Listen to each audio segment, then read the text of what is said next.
Hi guys, welcome to the Drum House. We're here in Milan with Frost from Satyricon. Hi Frost. Nice to meet you, sir. How are you? Doing fine. Good. So you're around Europe promoting your new album, Exactly. right? That's why we're doing fine. Yeah. And how's the tour going, first of all? It's going very well. Like seen from a musician's point of view, it's a very fortunate thing to tour with an album that you like and are proud of. And we don't only like the latest Satyricon albums ourselves, but we also feel it's the most important work we have done to date. Cool.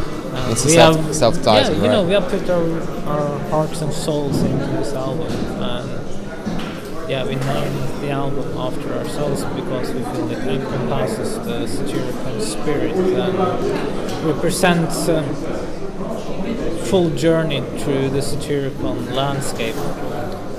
So hence it was actually correct to name it after ourselves, and it better be important for it to carry that name. Yeah. And we were absolutely certain that it was the correct thing to do, and friends of ours that knows the band and has musical insight have said that everything else would have been wrong. It had to be that name. Cool. So yeah, we're touring with that album, and we like it, and it's a challenge for us to render the songs live because they have dynamics that are pretty new to Satyricon and that we have to express live. So it's the first time we do it, but that's a very nice challenge and one that we grows with. And the other thing that makes this tour a fine one for us is that fans seem to like it. They get into the new songs as if they were old classics, and that sets our hearts on fire too, to see that the fans really follow us on this, because that is something you can never take for granted. Of course, that's cool, and it's been a lot, quite a lot since the band started, and to see fans reacting positive today is still good. I mean, the band was born in '91, right? You joined in '93, but 10 years later, we still see fans coming out of the show and being 20 actually. You're right. Sorry, my math sucks. Sorry. And how is it to represent, to be part of such an important black metal band? It's a privilege. Absolutely a privilege. Do you feel like? But when you're in it, you don't really think about it that way. You cannot take on the external view. That's just impossible. Since we've been doing this for long, we have gradually become what we are, and you don't really notice the processes that takes place outside of the band, and how fans will start to discover it, and then you'll kind of grow in stature and recognition and acknowledgement. It's just something that gradually happens. So you don't feel like the pressure of being. We put a lot of pressure on ourselves, but I don't really feel the pressure of having to fulfill the dreams of others. But being there and representing Satyricon, representing a band with very high standards. With very specific principles, that takes something. Yeah. And I guess that's part of the reasons that the audience will recognize this band as one of the spearhead bands, because we are very evidently, at the front of that legion of warriors, right? Yeah. Awesome.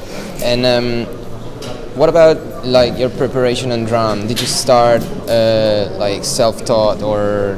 Yes. And during your career, as you said, getting on the highest level of shows and having more fans and playing more important shows, did you do something to improve your drumming, or?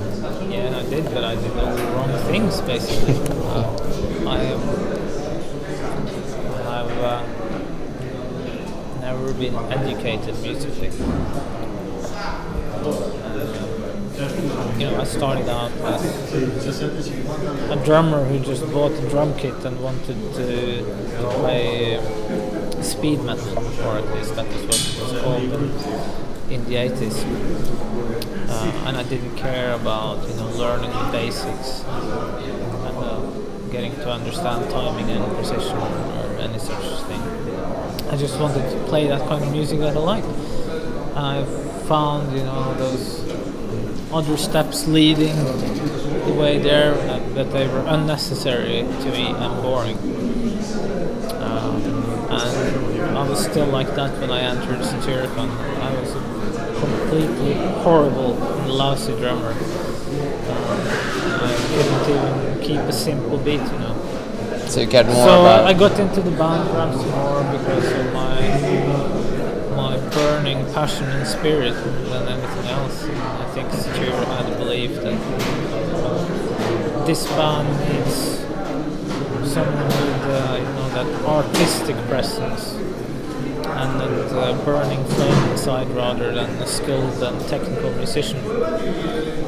And I went on for years basically just becoming more and more fiery, and over the later years I've started to realize that you have to be a proper musician to have a natural place in this band, because the band is becoming more musical. We want to explore more territories musically, and it's going to be too much of a limit that everything I can do is getting crazy as an animal behind the kit. I need to have some structure and some control. Some musicality in what I do. So I'm trying to learn that now. Like I do that as we go. I become an older man, and I'm still there.